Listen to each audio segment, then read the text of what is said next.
daming gustong mag-apply, sa dami ng gustong makapagtrabaho dito sa barko. Halos yung iba mga kamarino, sumusuko na kasi nawawalan ng pag-asa. Pero ito tips ko lang at advice ko lang mga kamarino. Kung talagang gusto mong makapagbarko, kung talagang pangarap mong makapagtrabaho dito sa barko at makapasyal sa iba't ibang bansa mga kamarino, dapat ang gawin mo para mapansin ka ng mga manning agency. Ito para sa akin lang ha.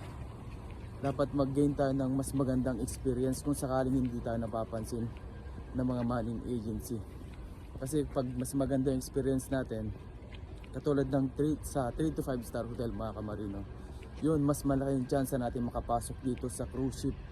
Kasi halos parehas lang po ang trabaho sa mga 3 to 5 star hotel dito sa cruise ship mga kamarino. Kaya kung ako sa inyo, kung gusto niyo makapagtrabaho dito talaga, mag-gain muna tayo ng experience kung hindi tayo napapansin sa mga application natin sa mga manning agency o sa mga cruise line mga kamarino.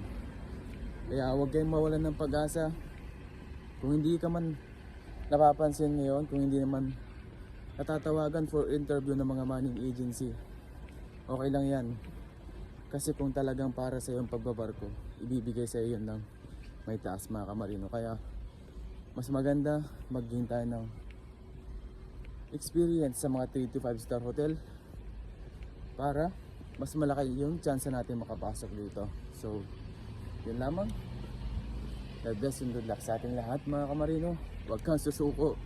Kaya sabi ko, sa una lang mahirap talaga mag-apply mga kamarino, pero pag may experience ka na, sigurado. At kung talagang oras mo nang makapagbarko dito, makapagbarko, ay bibigay at bibigay sa iyo yun.